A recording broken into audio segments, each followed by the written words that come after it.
Uma coisa é um grupo de pessoas reunidos como eclésia, como igreja, em um determinado lugar, numa determinada geografia, ao ar livre ou vinculadas a um CEP. Outra coisa é sermos o sagrado templo do Espírito Santo de Deus. Uma coisa não invalida a outra. Uma não dispensa a outra.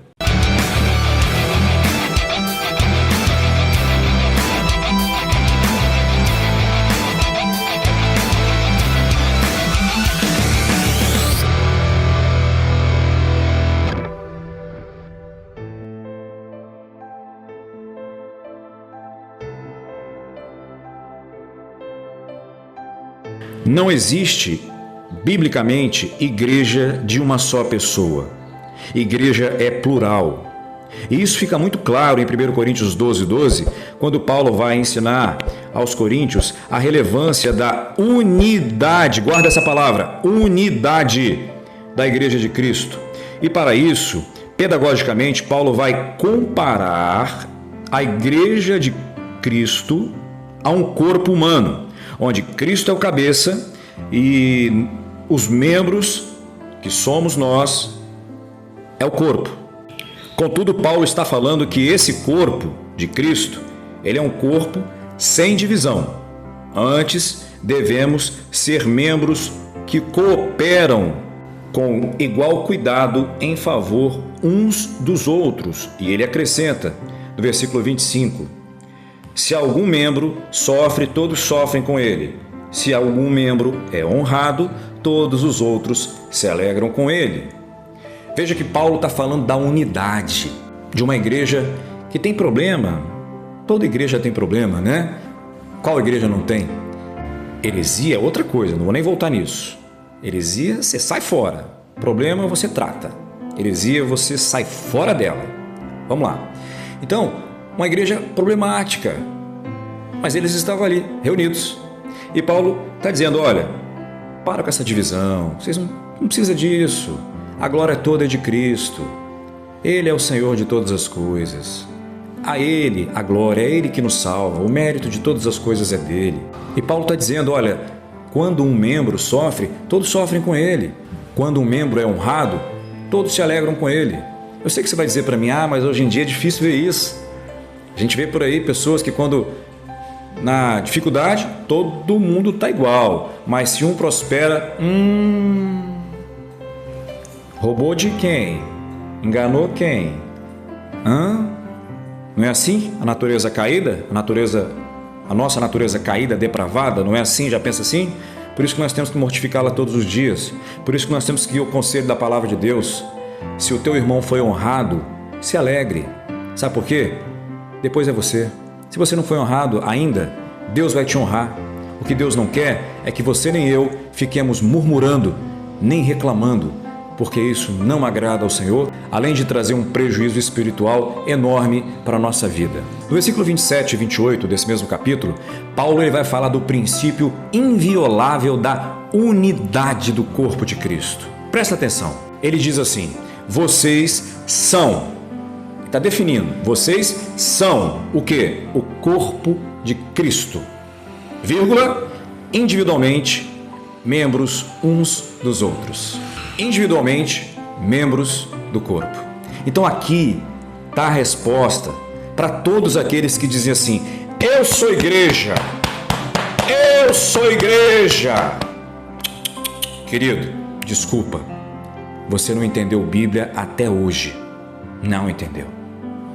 Não existe igreja de um só. Igreja é plural, 2 ou 3 ou mais. Um só é membro. O corpo é o quê? Tudo. É tudo. É tudo. Entendeu? Somos tudo. Juntos nós somos. Somos juntos. Individualmente somos o quê? Membro. Só membro. Mas eu quero... Não é assim, eu não entendo isso não. Eu sou igreja. Vou te ajudar. Você é parte da igreja. Tá bom para você? Melhorou um pouquinho? Você é parte da igreja. Mas igreja você não é. Porque igreja é eclésia, é chamados para fora. É para fora do egoísmo, do individualismo, do egocentrismo, do isolamento e igrejar, se reunir com outras pessoas. Ao ar livre, na montanha, na praia, entre quatro paredes numa construção. Está entendendo? Eu sei que ser igreja não é fácil. Eu sei que igrejar não é fácil.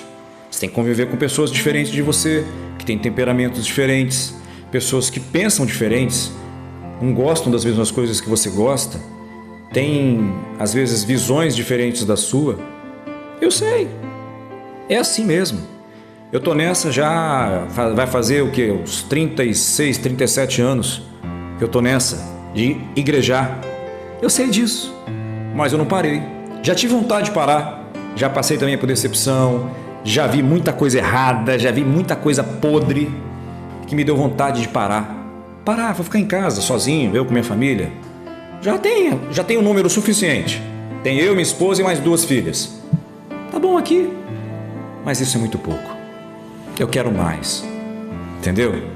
Quero mais. Por isso que, graças a Deus, eu venci e tenho vencido o desejo de não congregar. Eu me congrego, eu faço parte de uma igreja que eu considero ela como uma igreja saudável, uma igreja bíblica, porque eu conheço a Bíblia, pouco, mas conheço, leio, estudo e não sei ainda o quanto devo saber. Mas não tem problema, a gente vai estudar e morrer, como diz o outro, morrer burro. Mas não tem problema. O importante é não parar de conhecer, de prosseguir em conhecer, como diz Oséias no capítulo 6. O que eu não quero é ficar isolado dentro da minha casa, achando que está tudo bom, porque eu tenho 37 anos de igrejamento, vamos dizer assim, e minha mulher e minhas filhas, se eu só encostar nelas, elas já estão abençoadas, curadas. A minha mulher precisa ser ministrada na reunião, na eclésia de mulheres. A minha filha jovem precisa ser ministrada na reunião de jovens, na eclésia de jovens.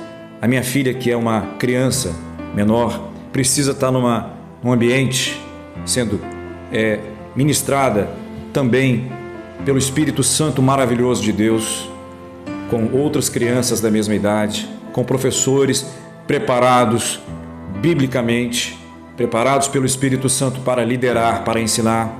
Por mais que eu possa ter conhecimento, por mais que eu possa entender a palavra de Deus, por mais cursos que eu já tenha feito, eu não me basto sozinho. Eu preciso de gente. Se eu deixar minha natureza falar mais alto, eu vou querer me isolar. Vou querer ficar em casa, porque, nossa, tem tanta gente que dá raiva na gente. Entendeu?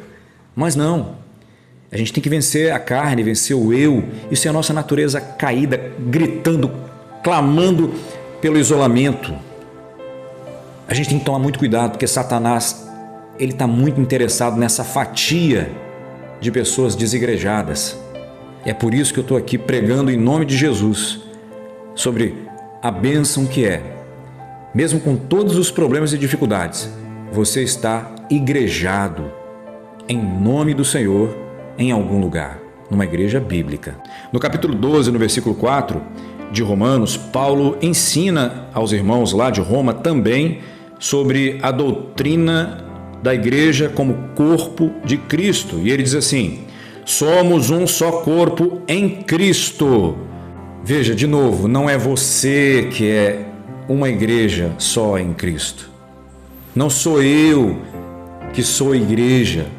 Somos um só corpo, somos uma só igreja em Cristo. Ou seja, somos uma eclésia que se reúne para tratar dos interesses de Cristo. Entendeu? E ele finaliza dizendo: porém somos membros uns dos outros. Isso é muito bonito, porque somos membros uns dos outros.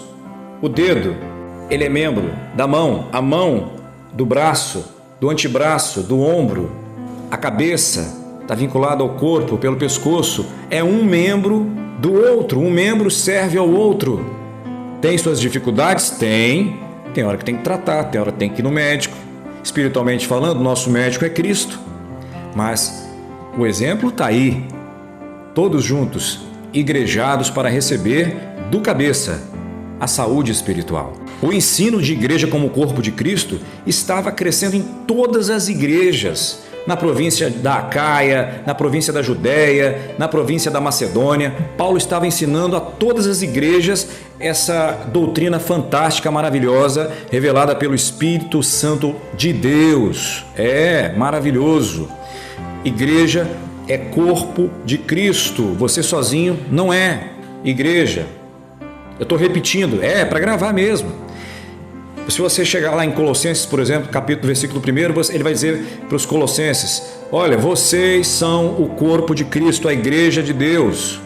Agora, note, Paulo foi o maior plantador de igrejas do Novo Testamento. Ele não só iniciava pessoalmente, bem como ele preparava outros para que iniciassem. Na carta escrita a Tito, no capítulo 1, no versículo 5, Paulo diz o seguinte: foi por esta causa que deixei você em Creta, para que pusessem em ordem as coisas restantes, bem como em cada cidade constituísse o quê? Presbíteros, conforme prescrevi a você. Veja, Paulo, ele orientando Tito, que era um jovem pastor, ele ordenando Tito a colocar presbítero em cada cidade, todas as cidades. Tinha que ter presbítero para atender quem? Atender o quê?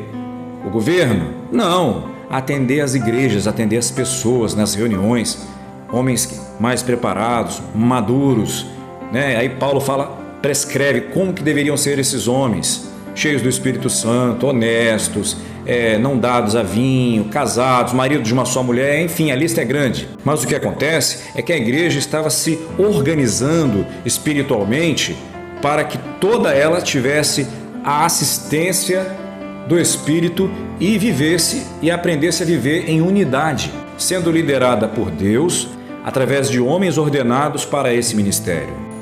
Outra igreja muito feliz e abençoada, mesmo diante das perseguições, era a igreja de Filipos, igreja iniciada primeiro por Lídia, a vendedora de púrpura, onde sua família inteira se converteu ao Senhor e inclusive ela chamou Paulo: olha, vocês me consideram como convertida, como crente, filha de Deus, venham à minha casa. E o que aconteceu na casa dela? Igreja, louvores, pregação, testemunho. E depois quem vai se converter naquela cidade? Aquela jovem adivinhadora que quando Paulo, ele e Silas andando pela cidade, e aquela mulher, aquela jovem dizia assim: vocês são pregadores do Altíssimo, esses homens, e ficou ali falando, enchendo a cabeça de Paulo, até que Paulo se encheu daquilo e falou: sai dela em nome de Jesus. E o demônio saiu daquela jovem e ela se converteu. Segunda a se converter na igreja de Filipos. O terceiro a se converter na igreja de Filipos foi quem? Foi o carcereiro e a família dele. Uma igreja que tinha uma marca de libertação, de transformação, de cura, de batismo. E interessante que Filipenses capítulo 1, versículo 1, Paulo, ele deixa ali também pastores e diáconos para cuidar da igreja. Filipenses capítulo 1, versículo 1. A igreja vai crescendo em todos os lugares, as pessoas vão entendendo que é importante igrejar, é importante sair do individualismo, do isolamento, do egocentrismo, do eu acho, ou eu penso que é melhor viver isolado sozinho. E descobrem como é maravilhoso se congregar em nome do Senhor Jesus. Atos 20, 28, Paulo diz o seguinte: olha, ei, pastores de Éfeso, cuidem da igreja. Essa igreja foi comprada pelo sangue de Jesus. Pastores, cuidem, zelem. Não sejam egoístas, não pensem em vocês, pensem neles, cuidem deles. Lembra do que o Senhor Jesus falou com Pedro, irmãos? Tu me amas? Então apacenta a si próprio. Não, apacenta as minhas ovelhas. Paulo era incansável. Paulo ele ia em todos os lugares, porque ele era um plantador de igreja. E depois ele voltava. E mandava carta, e quando não podia voltar, mandava carta, mandava alguém. Mas o que ele queria ver era todo mundo igrejado ao nome do Senhor. Lá na igreja de Tessalônica, Paulo recomendou aos irmãos que reconhecessem os que trabalham entre vocês e os que presidem sobre vocês no Senhor. e vos encorajam, eu quero que vocês tenhais ele com grande estima e amor por causa da sua obra. E por fim, tendes paz uns com os outros. Veja, Paulo está dizendo o seguinte, olha, igreja de Tessalônica, outra igreja, tá vendo? Outro grupo, outra eclésia reunida, outro grupo de igrejados. Olha só, não tem aqueles camaradas que trabalham aí, que varre, que limpa, que traz a comida, traz a água, que cuida, traz um remédio. Esses que estão atendendo você que está chegando, valoriza eles, ama eles, trata eles em autoestima, porque eles estão fazendo isso para a glória de Deus. Eles amam vocês, ame eles também, respeite eles. Não tem os líderes, os presbíteros, os pastores, os diáconos, aqueles que cuidam de vocês, esses que vos encorajam, tratem eles com muito amor, com muita estima, entendeu? E fiquem em paz uns com os outros. Por que ele fala isso? Fiquem em paz uns com os outros. Porque ele está escrevendo para a gente, ser humano. Sabe que ser humano é complicado. Qualquer coisa se espinha, se espeta logo, entendeu? Tenha paz, paciência, calma. Não prefira a guerra, prefira a paz. Igreja, igrejados de Tessalônica. Partindo para o final agora do estudo. O escritor de Hebreus, no capítulo 10, no versículo 25, ele diz assim: não deixemos de congregar. Não o quê, meu filho? Repete. O que é isso? Aqui está a ordem para congregar. Quem tem dúvida? Aonde está escrito na Bíblia que tem ordem para eu congregar, para eu igrejar? Está onde? Está aqui, filho. Tá? Não deixemos de congregar. Está aqui. Então, não deixemos de congregar. Então, é para congregar. Entendeu? Vamos lá.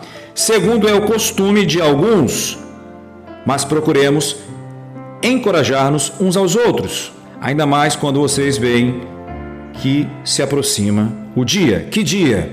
O dia da volta do Senhor Jesus. Vou explicar. Vamos lá, vou explicar. O escritor aos Hebreus, ele escreve essa carta para o grupo de cristãos que estava se espalhando por todos os lugares. Muitos judeus convertidos ao cristianismo, espalhados em vários lugares. Só um detalhe, antes de explicar. Essa igreja que estava espalhada em vários lugares, o autor de Hebreus recomenda para que a igreja, os igrejados, que tinham pastores ordenados pelo Senhor, fizesse o seguinte, olha, Hebreus 13, 17, acompanha comigo. Obedecei a vossos pastores, sujeitai-vos a eles, porque velam por vossas almas, como aqueles que hão de dar conta dela. Hebreus 13, 1. O autor aos Hebreus reforça que a igreja lembre dos seus pastores que falam a palavra de Deus, a fé dos quais imitai, atentando para a sua maneira de viver. Então, antes de avançar, a igreja espalhada, alvo da carta dos Hebreus, ela tinha pastores ordenados, levantados pelo Espírito Santo para cuidar delas. Amém? Entenderam? Vamos lá, olha só. Antes do Império Romano perseguir os cristãos, quem perseguia os cristãos eram os próprios judeus, os fariseus, os religiosos. Eles mataram o nosso Senhor Jesus Cristo, não é verdade? Então, o que eles fariam com seus discípulos depois? Perseguição. Um dos maiores perseguidores judeus contra cristãos foi o próprio apóstolo Paulo, uma fera sanguinária, um caçador de cristãos, um dos piores perseguidores judeu, ainda quando professava a religião farisaica, foi Paulo. Isso está escrito em Gálatas, isso está escrito em Coríntios, isso está escrito em Atos e os textos estão aqui. Paulo, ele perseguia a igreja, ele aprisionava, ele destruía a igreja. Peraí, calma, não tinha igreja assim não para ele destruir não, tá? Isso aqui é pedra. Ele destruía os grupos, ele aprisionava pessoas para destruí-las. Tá entendendo? Porque se você pensou que Paulo fechava o templo proibido o culto. Tem nada disso na Bíblia, não é isso não. Cristão não tinha autorização para construir templo de pedra nessa época não. Eles se reuniam em casas, na praia, escondido em vários lugares, entendeu? Então, Paulo foi uma das maiores feras religiosas, sanguinárias, caçador de cristãos naquela época. Mas quando o Senhor Jesus o encontrou, converteu Paulo. E por muitos anos eu cantei uma música assim: mas transformado foi em um Paulo. O resto do louvor é lindo. Agora, esta parte que fala que ele era Saulo e foi transformado em Paulo, isso não existe. Isso não existe. Poema, como um poema, até que fica bonitinho, né? Fica engraçadinho, fica bonitinho.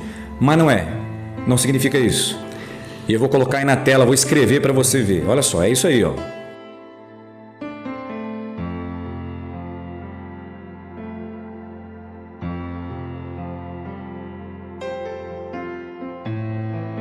Bem, voltando então, o que acontece?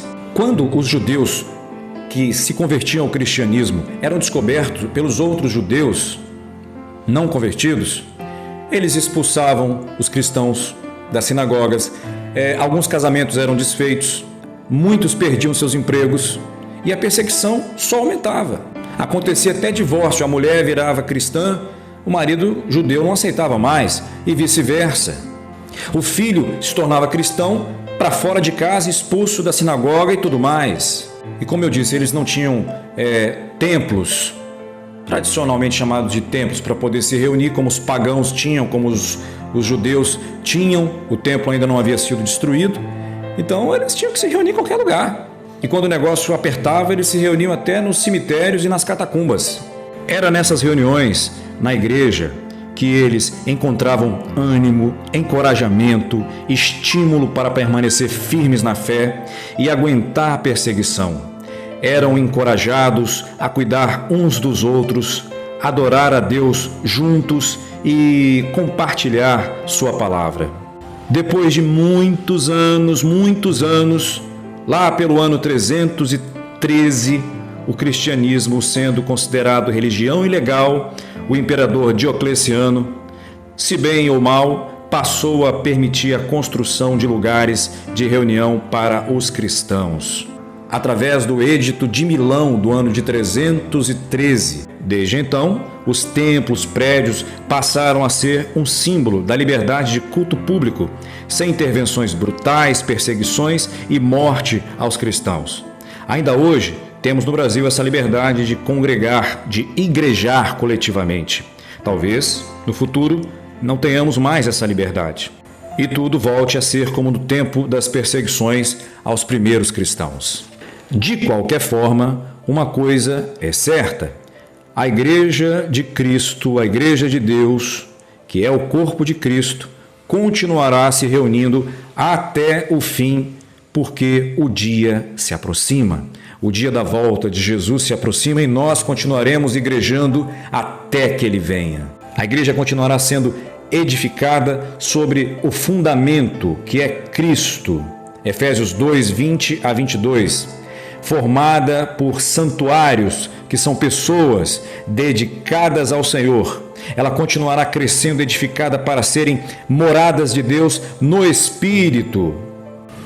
Pois é Cristo que faz, irmãos, com que o corpo todo fique bem, ajustado e todas as partes fiquem ligadas entre si, por meio da união de todas elas. E assim, cada parte funciona bem e o corpo todo cresce e se desenvolve por meio do amor.